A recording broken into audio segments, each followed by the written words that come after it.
사랑하는 형제자매 여러분, 오늘은 교회력으로 왕이신 그리스도 주일입니다. 모든 통치와 권세와 능력과 주권과 이 세상뿐 아니라 오는 세상에 일컫는 모든 이름 위에 뛰어나신 예수 그리스도, 우리 주님을 높이는 주일입니다. 오순절 성령 강림 주일 이후의 마지막 주일로 교회력의 마지막이면서 다시 새롭게 시작하는 대림절의 문턱으로 인도하는 주일입니다. 이제 우리의 마음과 뜻을 다하여 주님을 찬양하며 예배합시다. 아멘. 만복의 근원 하나님, 온 백성 찬송 드리고 저 천사여 찬송하세. 찬송 성부 성자 성령.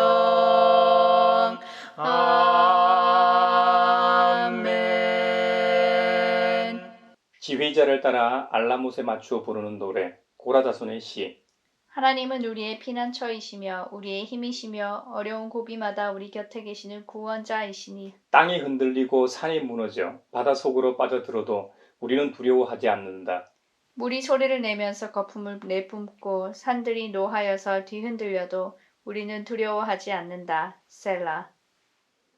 오 강이여, 그대의 줄기들이 하나님의 성을 즐겁게 하며 가장 높으신 분의 거룩한 초소를 즐겁게 하는구나.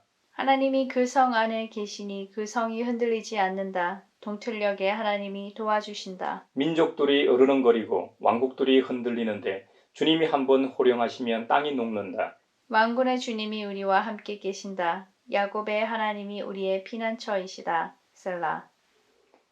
땅을 황무지로 만드신 주님의 놀라운 능력을 와서 보아라.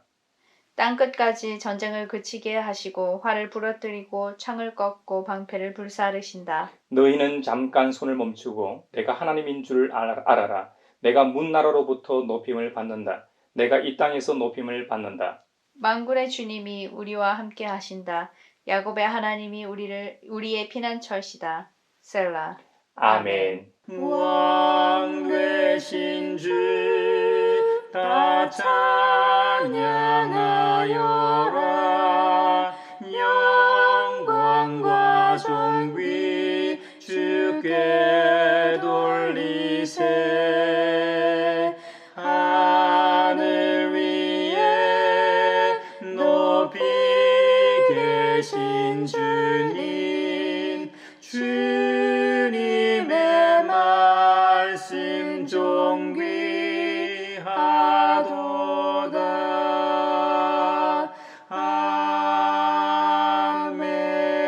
아멘. 자비롭고 은혜로우시며 노하기를 더디하고 한결같은 사랑과 진실이 풍성하신 하나님께서는 우리의 악과 허물과 죄를 용서하신다고 하셨습니다. 이제 그 말씀을 의지하여 우리 죄를 고백하오니 주님께서 저에게 은총을 베푸시는 것이 사실이면 우리의 악과 우리의 죄를 용서해 주시고 모든 불의에서 우리를 깨끗하게 해주시고 우리를 주님의 소유로 삼아 주시옵소서. 주여, 주 예수여, 저를 기억해 주소서. 주여, 주 예수여, 당신 나라 임하실 때. 주여, 주 예수여, 저를 기억해 주소서. 주여, 주 예수여, 당신 나라 임하실 때.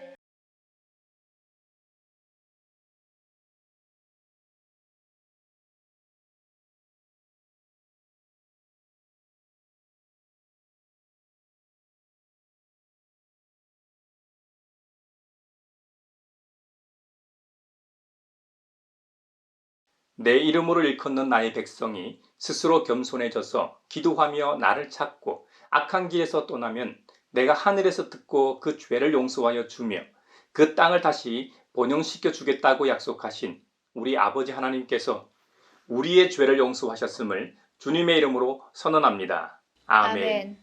찬미하여라 오 나의 영혼아.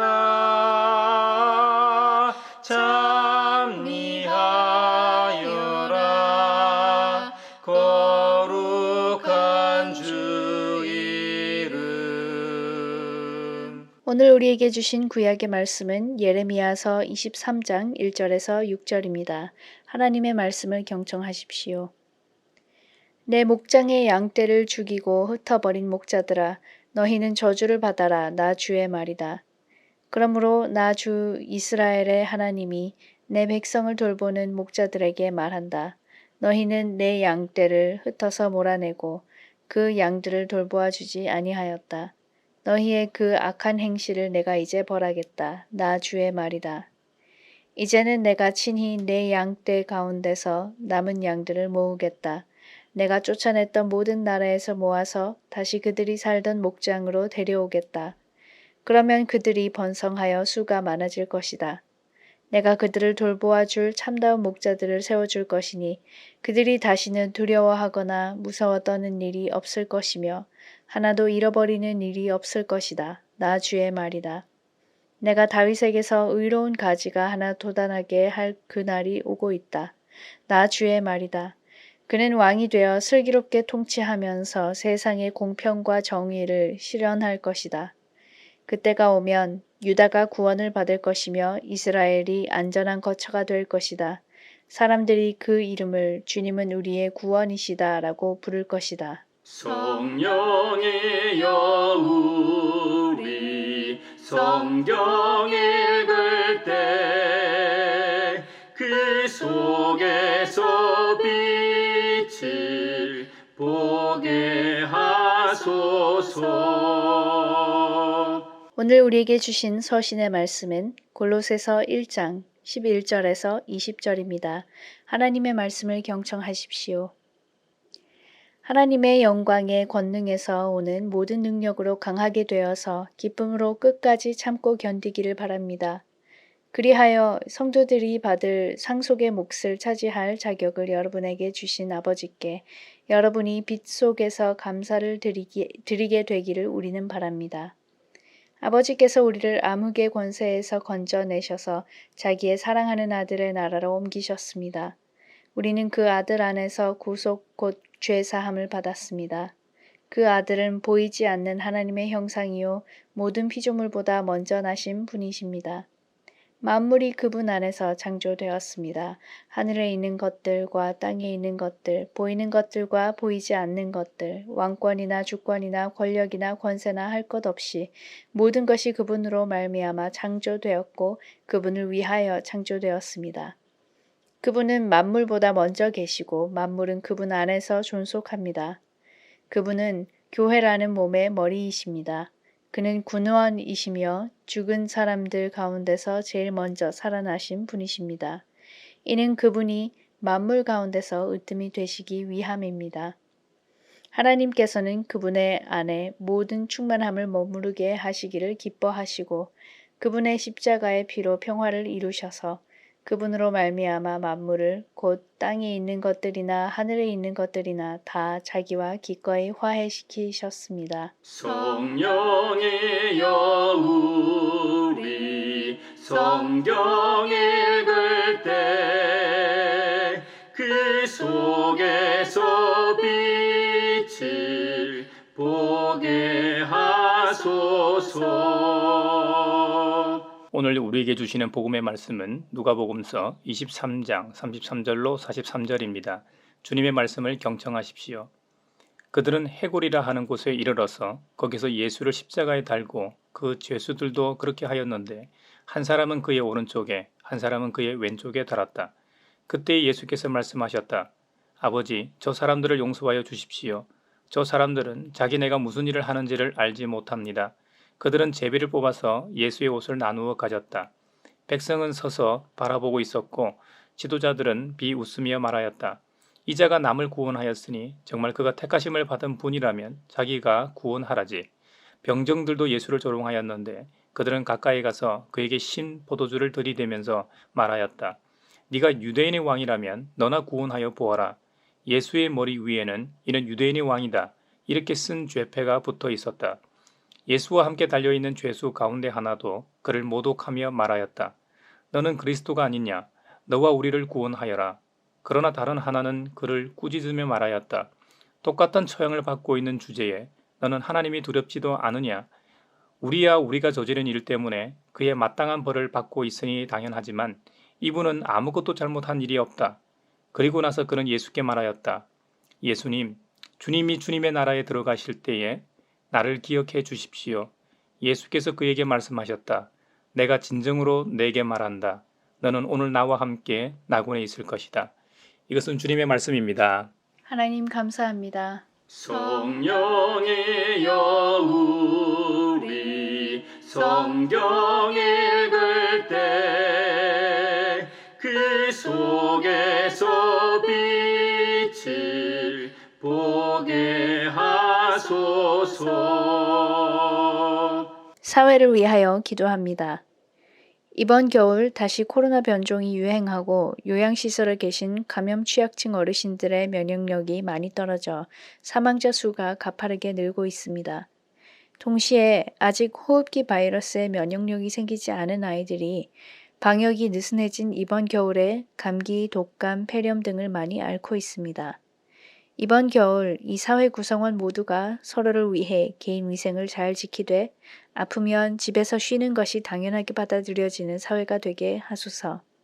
다음에 올 유행병과 팬데믹에 대비하여 정부와 공공의료가 잘 정비될 수 있도록 도우소서. 성령의 은사를 나에게 채우사 주님의 사랑 본받아 나 살게 하소서. 한국 교회를 위하여 기도합니다. 한국 교회가 고난당한 이웃의 상처를 치유하는 진정한 이웃이 되게 하소서. 이태원 참사를 비롯하여 우리 사회에는 크고 작은 사건 사고가 끊이지 않고 일어납니다. 그로 인해 상처 입은 사람들이 너무 많습니다. 최초의 상처 입은 치유자이신 예수님의 제자로서 우리도 원래 상처투성이였던 존재들이었습니다. 하지만 지금은 예수님의 사랑과 돌보심으로 위로와 회복의 은혜를 경험하며 살아갑니다. 지금 이 시간에도 우리의 도움이 필요한 분들이 많습니다. 재난 가운데 있는 분들에게는 재난 극복과 생명 존중에 대한 메시지가 필요하고 고난 가운데 있는 분들에게는 보듬고 함께하는 이웃이 필요합니다. 한국 교회와 성도들이 이분들의 진정한 이웃이 되게 하시고 예수님처럼 사회 속으로 성육신의 은혜와 섬김이 있게 하소서. 성령의 은사를 나에게 채우사 주님의 사랑 본받아 나 살게 하소서. 세계 평화를 위하여 기도합니다. 이란에서 반정부 민주주의 시위가 계속되고 있습니다. 이란 보안군은 최근 지하철 안에서 히잡을 쓰지 않은 여성을 경찰봉으로 때리고 역사에서 시위하는 시민들에게 총격을 가하고 있습니다. 인권단체들은 9월부터 지금까지 시민 15,000명이 체포되고 300명 이상이 이란 보안군의 손에 숨졌다고 집계하는데 사망자 중 50명 정도는 미성년자라고 합니다. 이란 정부는 더욱 엄격하게 여성들을 단속하며 나서는 상황입니다. 이란의 여성과 모든 시민의 인권이 보장되게 하시어 온 천하보다 귀한 생명들이 존중을 받게 하소서. 성령의 은사를 나에게 채우사 주님의 사랑 본받아 나 살게 하소서. 하나님께서는 주님의 양떼를 돌보라고 이스라엘 가운데 목자들을 세우셨습니다. 하지만 그 목자들은 자신의 부귀와 영달과 같은 안위에만 관심이 있었습니다. 예레미야서 23장에는 하나님의 저주와 심판의 대상으로 목자들이 기록되어 있습니다. 이 목자들은 직접적으로 유다 말기의 왕들, 특히 예레미야 23장 앞장인 21장과 22장에 나오는 4명의 왕들과 당대의 왕국 지도자들을 가리킵니다. 4명의 왕은 남유다의 말기의 여호아하스, 여호야김, 여호야긴, 시드기야를 가리킵니다. 고대 근동에서는 목축업과 상당히 관련이 많았기 때문에 왕을 목자에 비유하곤 했습니다. 목자는 자신이 치는 가축과 동고동락하면서 그들을 잘 보살피며 돌보는 역할을 했습니다. 안 그러면 사나운 짐승들이 와서 가축을 물어가거나 죽이기 때문이죠. 그러니 목자는 춥고 더운 들에서 양떼와 함께 동고동락할 수밖에 없었습니다. 그런데 예레미야서 23장에 나오는 목자들을 보면 양떼들을 돌보지 않으니 양떼들은 사방으로 다 흩어졌습니다. 양떼들의 처지에 대해서는 별 관심이 없었습니다. 사실 하나님께서 맡겨놓으신 양떼들이 사방으로 흩어진 이유는 다름 아닌 너희들 때문이다는 것이죠. 그들을 쫓아낸 것이 너희들이다는 것이죠. 약속의 땅에서 그들을 쫓아내고 사망의 음침한 곳으로 몰아낸 것이 바로 너희 목자들이라고 고발합니다. 이런 괘씸한 목자들을 향해 주님은 두 가지를 말씀하십니다. 하나는 너희의 악한 행실을 내가 이제 벌하겠다. 사명 감당하지 않고 불순종한 목자들에 대한 심판이고, 다른 하나는 주님께서 친히 양떼를 돌보시겠다는 겁니다. 이 불성실한 목자들에 대한 심판 내용은 구약 성경 곳곳에 나옵니다. 그들의 지상 왕국의 몰락을 의미합니다. 가장 아름다운 성읍이라고 일컬어지던 예루살렘에 전염병과 칼과 기근에 수많은 사람이 죽게 됩니다. 지금도 인구가 매우 중요한 국력 중 하나입니다만 그 옛날에는 농경 문화에다 인구가 자신들의 목숨을 지킬 수 있는 유일한 수단이었다고 해도 과언이 아닙니다. 그 중요한 백성들이 사라졌습니다. 그 남은 자들마저도 바벨로니아 제국의 느부갓네살 황제의 손에 넘기셨습니다. 남유다의 마지막 왕이었던 시드기야의 경우 바벨로니아로 노사슬에 결박돼 사로잡혀가는 도상에서 자신이 보는 앞에서 아들들이 죽었습니다. 그리고 그 아들들을 죽인 다음 시드기야의 두 눈을 빼서 바벨로니아로 끌고 갑니다. 시드기야의 대를 완전히 끊어버렸습니다. 인간에게 있어 종족 번식은 굉장히 큰 욕구 중 하나 아닙니까? 이것을 완전히 끝장내 버리시는 심판이었습니다. 범죄한 목자들을 향한 두 번째 말씀은 왕으로 오실 그리스도, 우리의 메시아를 통해 직접 다스리신다는 예언입니다. 그 예언이 5절입니다. 내가 다윗에게서 의로운 가지가 하나 돋아나게 할 그 날이 오고 있다. 나 주의 말이다. 그는 왕이 되어 슬기롭게 통치하면서 세상의 공평과 정의를 실현할 것이다. 6절입니다. 그때가 오면 유다가 구원을 받을 것이며 이스라엘이 안전한 거처가 될 것이다. 사람들이 그 이름을 주님은 우리의 구원이시다 라고 부를 것이다. 아멘. 예레미야서에서는 유다는 구원을 받고 이스라엘은 안전한 거처가 된다고 하십니다. 앞서 양떼를 돌보지 않은 왕들과 지도자들 때문에 전염병과 칼과 기근으로 수많은 백성들이 죽었습니다. 살아남은 자들은 바벨로니아 제국으로 끌려가야 했습니다. 이것은 실제로 그 당시 바벨로니아 제국의 침략과 위협 앞에 두려움과 공포에 떨고 있던 사람들에게 주시는 희망의 메시지였습니다. 역사적으로 볼 때 주전 586년 예루살렘 함락으로 완전히 폐허가 됩니다. 그리고 예언대로 70년 후 바벨로니아 포로 생활을 청산하고 귀환하게 됩니다. 이후 다시 성벽을 재건하고 성전도 재건하게 됩니다. 금붕의 영으로는 어느 정도 회복을 하게 됩니다. 하지만 주님께서 여기서 주시는 진정한 의미는 다윗에게서 의로운 가지 하나가 돋아나 슬기롭게 이 땅을 통치하고 세상에는 공평과 정의가 실현되게 된다는 말씀입니다. 그분이 바로 우리의 구원자이신 예수 그리스도이십니다. 우리 믿음의 모든 선배들이 고백했던 그 고백, 예수 그리스도는 주님이시다입니다.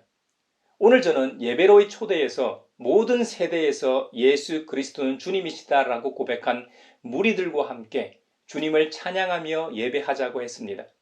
이것은 우리만의 고백이 아닙니다. 2000년 교회 역사 속에 거했던 모든 믿음의 사람들이 고백했던 그 고백입니다.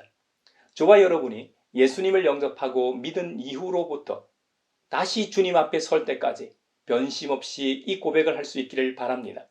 그렇다면 우리의 주님이신 예수 그리스도, 그분은 누구이시며 그분이 하시는 일은 무엇일까요? 골로새서 1장에 잘 나와 있습니다. 하나님 아버지께서는 암흑의 권세에 갇혀 있던 우리를 건져내셔서 자기의 사랑하는 아들의 나라로 옮기셨다고 합니다. 예수 그리스도의 나라, 그 나라에서는 예수님이 왕이시라는 말입니다.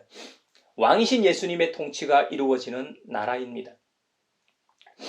더 본질적으로 예수님은 보이지 않는 하나님의 형상이십니다. 예수님이 곧 하나님이시다는 말입니다. 요한복음에 보면 예수님께서 자신이 하나님이시라고 본인이 직접 증언하고 계십니다. 그러니 하나님의 나라가 곧 예수님의 나라인 것이죠. 예수님에 대해 또 다른 특징을 기록하길 모든 피조물보다 먼저 나신 분이 예수님이시다고 합니다. 이 말을 오해하면 안 됩니다. 이 세상의 모든 피조물들처럼 예수님도 하나님으로부터 창조되었고 다만 모든 피조물보다 먼저 창조되었다라는 말이 아닙니다. 예수님이 하나님에 의해 창조된 피조물로 여겨서는 안 된다는 말입니다. 초대교회에 아리우스라는 이단이 있었습니다. 그는 예수님이 창조주가 아니라 하나님의 피조물에 불과하다고 주장했습니다. 그가 주장한 근거 구절이 바로 이 구절입니다. 골로새서 1장 15절에 보면 그 아들은 모든 피조물보다 먼저 나신 분이십니다. 라는 구절입니다.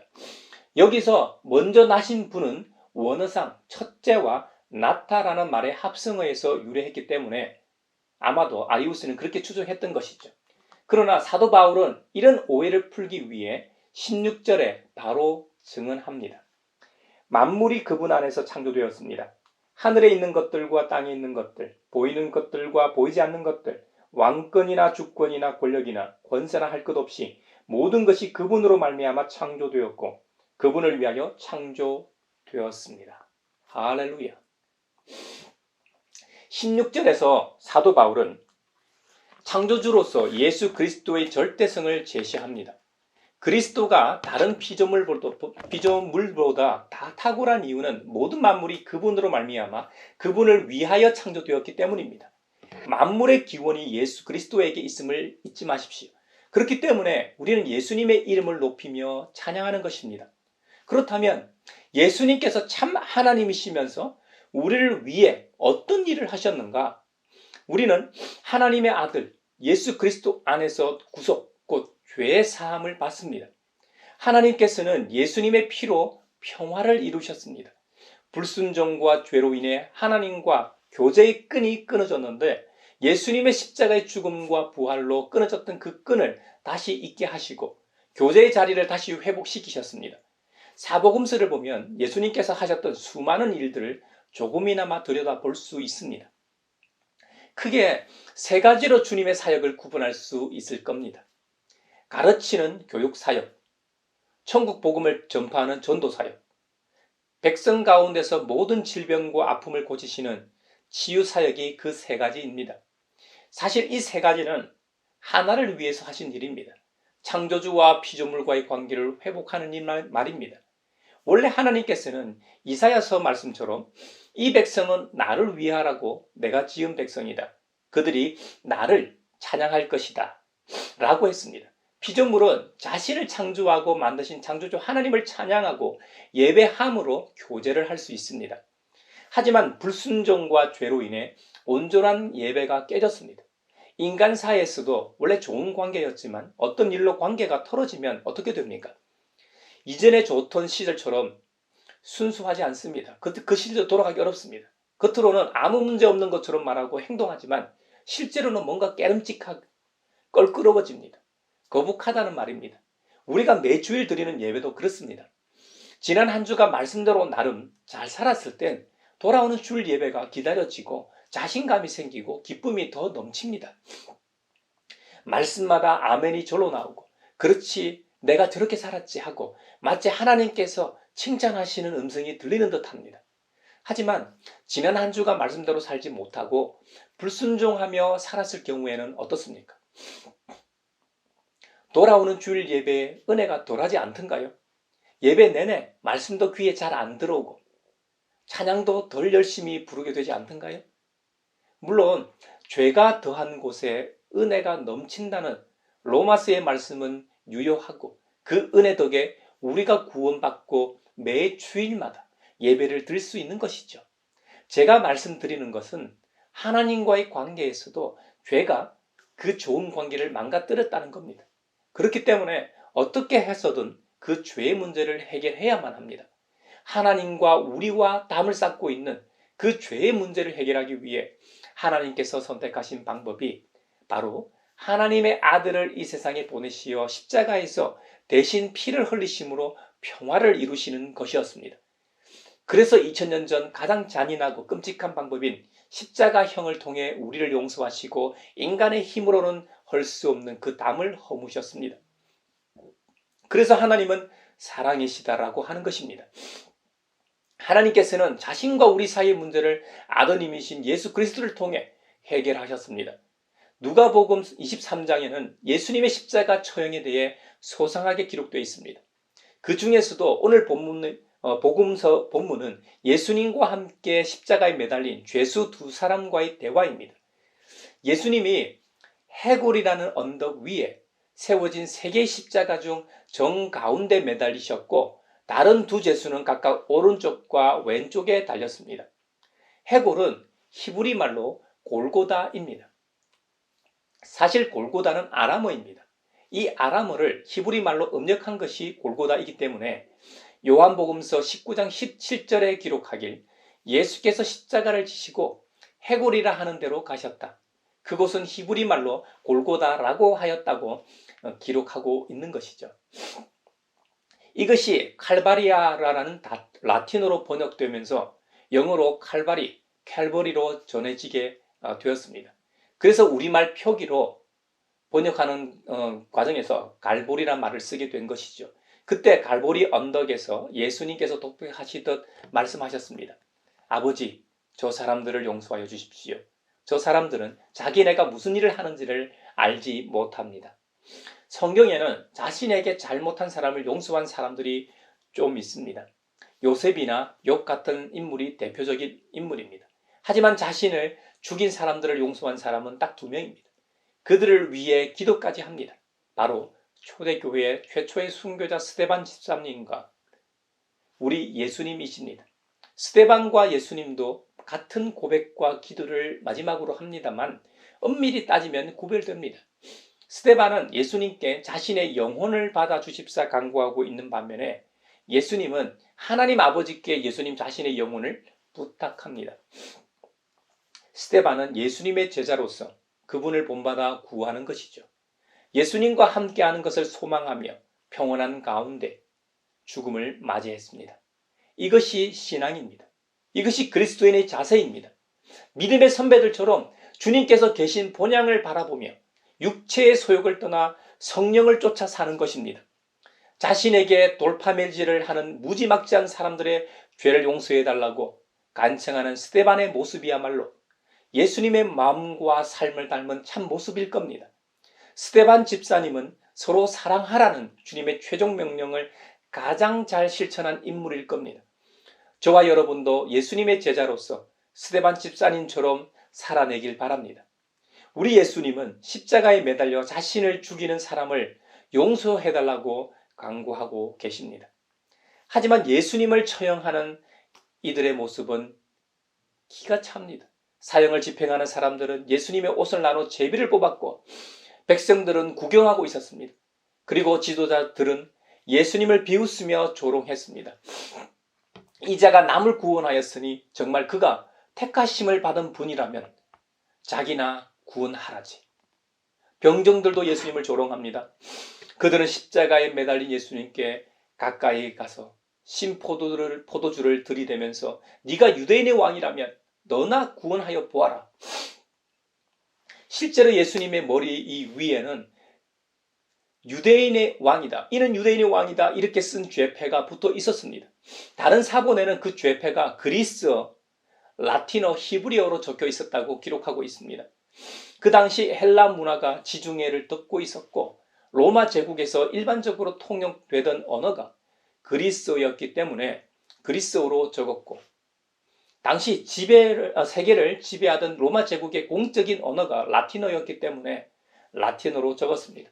그리고 십자가 사형이 집행되는 장소가 히브리 땅이었으니 유대인의 언어인 히브리어를 적었던 것이죠. 그 말은 예수님을 조롱하는 이 모습을 세상 모든 사람들이 볼 수 있게 적었다는 의미입니다. 근데 중요한 대화는 지금부터입니다.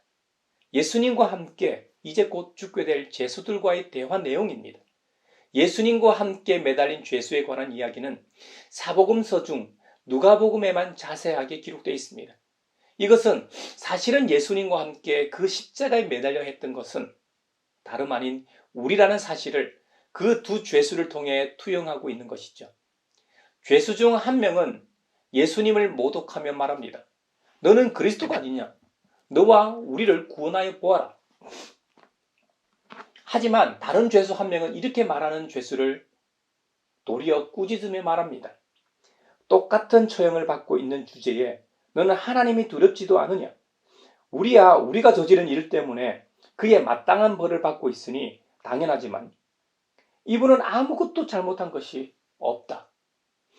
두 죄수 사이의 논쟁 속에서 누가는 예수님의 본성을 규정하고 있습니다. 이 두 죄수에 대한 형벌은 마땅한 것으로 규정하고 있지만 예수님은 그렇지 않다는 것입니다. 두 번째로 말한 죄수의 경우 예수님을 잘 알고 있었던 사람으로 보입니다. 예수님의 언행에 있어 옳지 않은 것이 하나도 없다고 말했기 때문입니다. 죽는 마당에 거짓말을 할 하등의 이유가 없습니다. 다급한 상황에서 첫 번째 죄수처럼 목숨을 구걸하거나 비난할 수도 있을 겁니다. 하지만 그는 그러지 않았습니다. 아마도 여러 유대인들처럼 하나님에 대한 두려움, 하나님에 대한 경외심이 있었던 모양입니다. 그래서 다른 죄수를 향해 너는 하나님이 두렵지 않으냐고 반문했던 것이죠. 결국 의로우신 예수님의 본성이 여기서 드러나고 있습니다. 그러면서 그 죄수는 예수님께 한 가지 간청을 합니다. 예수님, 주님이 주님의 나라에 들어가실 때에 나를 기억해 주십시오. 이 말이야말로 세상 말로 신의 한 수입니다. 그가 유대인으로서 하나님에 대한 경외심이 분명히 있었습니다. 그리고 비록 행악자로서 강도짓도 하고 몹쓸짓을 참 많이 했지만 예수님에 대한 소문을 많이 들었을 겁니다. 어쩌면 직접 예수님의 설교를 듣기도 했고 기적의 현장에 있었는지도 모릅니다. 하지만 자신의 상황과 처지 때문에 예수님께로 나아가질 못했는지도 모릅니다.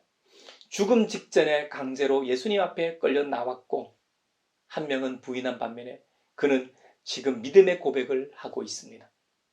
죽음으로써 모든 것이 끝나는 것이 아니라 예수님의 나라가 있고 그곳에서는 예수님께서 주인 되심을 믿었습니다. 물론 이렇게도 볼 수 있습니다. 만약 당신의 나라가 진짜로 있다면 함께 들어가게 해주십사 고백하는 것이라고 느낄 수도 있습니다. 진짜 있다면 말이죠. 죽음을 앞둔 죄수가 종교의 힘을 빌려 그 죽음의 두려움을 이기고자 하는 것이라고 또 혹시 모를 종말론적인 구원의 성격이 있다고도 할 수 있습니다. 그런데 여러분, 내세에 대한 소망이 없다면 굳이 이렇게 간청할 필요가 있겠습니까? 당시 대부분의 유대인들은 지상적이고 현세적이고 이 정치적인 메시아를 기다렸습니다. 그래서 그렇게 열렬히 청년 예수님을 믿고 지지했습니다. 그런데 지금 어떻습니까? 자신들의 모든 기대와 소망이 무산되며 사라졌습니다. 이 시간 가장 비난하고 경멸해야 할 대상은 다름 아닌 예수님입니다. 그러니 같이 죽을 처지인 예수님에게 소망을 걸 필요가 없습니다. 하지만 이 죄수는 죽음 너머의 세상을 보았던 것입니다. 예수님 안에서 신적인 메시아상을 보았습니다. 나아가 초월적인 메시아 왕국의 도래를 보았던 것이죠. 왕이신 그리스도를 보았다는 말입니다. 이어서 예수님의 대답을 들어보십시오. 내가 진정으로 내게 말한다. 너는 오늘 나와 함께 낙원에 있을 것이다. 아멘. 저는 인류 역사상 가장 수지 많은 인간이 십자가상의 이 사람이라고 생각합니다. 평생 제멋대로 살다 죽기 직전 딱 한 번 제대로 말한 것 때문에 하나님 나라에 들어갔으니 말입니다. 그것도 예수님과 함께 손잡고 들어갔으니 완전 대박입니다. 믿음의 선배들 중에 예수님과 손잡고 들어간 사람이 누가 있습니까? 로또도 이런 로또가 없습니다. 수백억 아니라 수천억 당첨금도 흥청망청 쓰다 보면 돌아온 탕자처럼 언젠가는 그 많던 재물이 다 사라집니다. 하지만 하나님 나라에서는 쓰도 닳지 않고 없어지지 않습니다. 영원한 나라에서 영생 복락을 누리니 진짜 엄청난 축복입니다. 이 엄청난 축복과 은혜를 주신 분이 예수님이십니다. 예수님의 피를 통해 평화를 주셨고 하나님과 화목하게 하셨습니다. 이제 우리에게 그 일을 맡기십니다. 그렇다고 우리 자신이 마치 죄의 문제를 해결할 능력을 갖게 됐다는 의미는 아닙니다. 고린도후서 5장 18절에서는 화목하게 하는 직분, 화목하게 하는 사명이 우리에게, 저와 여러분에게 주어졌다고 말씀합니다. 모든 것은 하나님에게서 났습니다. 하나님께서는 그리스도를 내세우셔서 우리를 먼저 자기와 화해하게 하시고 또 우리에게 화해의 직분을 맡겨주셔서 아직 하나님과 화해하지 못한 분들을 화해의 자리로 초대하게 하셨습니다. 사실 하나님께서 죄가를 따지신다면 우리도 주님 앞에 설 수 없고 어떻게 감히 우리가 그리스도를 대리해서 하나님과 화해시키는 직분을 맡을 수 있겠습니까? 어떻게 우리가 그리스도의 사절단의 한 사람이 되겠습니까? 고린도전서 1장 21절 말씀처럼 이 세상은 그 지혜로 하나님을 알지 못합니다. 스스로는 절대로 알 수 없습니다. 하나님은 저와 같은 부족한 사람을 통해 비록 어리석게 들리는 설교를 통해 믿는 사람들을 구원하신다고 했습니다. 다른 말로 하면 전도의 미련한 방법으로 구원하신다는 말입니다. 전도의 미련한 방법은 예수님께서 당부하신 것처럼 서로 사랑하는 것으로 할 수 있습니다. 우리가 예수님처럼 십자가를 진다고 다른 사람을 구원할 수 있는 게 아닙니다. 다만 우리에게 주어진 사명, 각자의 십자가를 지고 따를 뿐입니다. 남을 사랑하는 것은 희생이 따릅니다. 자기 손해가 필연적이라는 말입니다. 자기 것을 주장하면서 어떻게 사랑할 수 있겠습니까? 더 많이 사랑하는 사람이 손해보는 법입니다. 이것이 각자에게 주어진 십자가입니다. 하나님께서 우리를 사랑하셨기 때문에 아들 예수님을 우리에게 보내셨고 우리 대신해서 죽게 하셨습니다. 이것은 사랑에서 기인합니다. 우리도 서로 사랑함으로 복음을 전합시다. 그 사랑은 자기 손에 희생, 섬김으로 나타납니다. 다만 하나님께서는 우리에게 화해의 말씀을 우리에게 맡겨주셨습니다. 이 생명의 말씀, 성경을 전하는 우리를 통해 가능하게 하신다는 의미입니다. 우리는 성경을 통해 이 놀라운 사실을 믿으며 전하는 것입니다. 그리고 우리가 전하는 이 말씀이 진짜임을 서로 사랑함으로 보이라는 것이죠. 우리에게 주님 닮은 사랑이 없다면 우리가 전하는 복음은 소리나는 구리와 요란한 꽹가리가 될 뿐입니다. 이번 한 주간도 우리의 주님이신 예수 그리스도를 사랑함으로 전하는 우리 모두가 되길 바랍니다.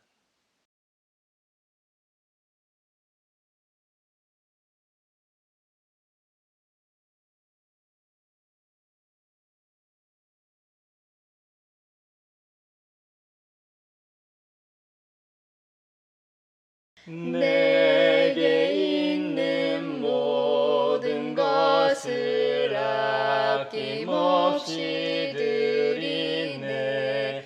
사랑하고 의지하며 주만 따라 살리라. 주께 드리네. 주께 드리네.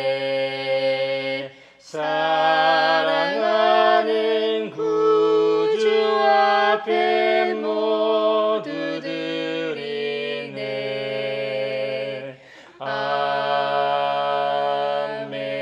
아멘. 여기에 모인 우리는 우리의 믿음의 역사와 사랑의 수고와 우리 구주 예수 그리스도에 대한 소망의 인내를 여기 연보에 담아 올려드립니다.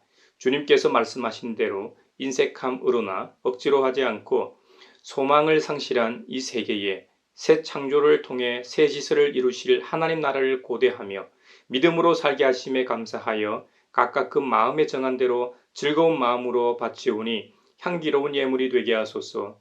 은혜의 주님, 우리의 정성을 어여삐 여기시어 주님께서 베푸신 은혜에 비하면 보잘것없지만 말씀하신 대로 미리 구별하여 드리오니 기쁘게 받으시옵소서. 우리의 가진 것이 비록 적어도 바치는 기쁨은 더 커지고 비록 버는 것이 적어도 나누는 즐거움은 더욱 넘쳐 우리 믿음의 소문이 각처에 퍼지게 하소서. 우리 주님 예수 그리스도의 이름으로 감사하며 기도하옵나이다. 아멘. 갈보리 그 언덕에서 깊은 샘이 터지고 하늘 문이 다 열리며 그의 자비 넘치네. 물결치는 주의 사랑 한없이 쏟아지고 하늘나라 평화 정의 죄악 세상 접시네. 하늘나라 평화 정의 죄악 세상 접시네. 서로 평화 인사 나누겠습니다. 주님의 주님의 평화를 평화를 빕니다. 주님의 평화를 빈다 얘들아. 주님의 평화가 여러분과 함께 하시길 바랍니다. 이제 축도하겠습니다. 우리를 하나님 나라의 백성으로 부르신 아버지 하나님께서 여러분에게 복의 복을 내려주셔서 언제 어디서나 여러분을 지키시기를 원하며 주님께서 그분의 인자한 얼굴을 여러분에게 비추사 필요에 따라 물질과 건강과 은혜 베푸시기를 원하며 주님께서 여러분이 하는 일과 가정과 자녀들과 함께 하시길 원하며 주님의 몸된 하나의 거룩하고 보편적인 사도적인 모든 교회와 코로나 종식을 바라는 이 나라와 세계 그리고 우크라이나 전쟁 종식과 한반도 평화 통일과 함께 하시길 원하며 오늘 말씀처럼 예수 그리스도 주님은 우리의 구원자이심을 믿고 전하는 사람들 위에 평강 주시기를 성부와 성자와 성령의 이름으로 축원하옵나이다. 아멘.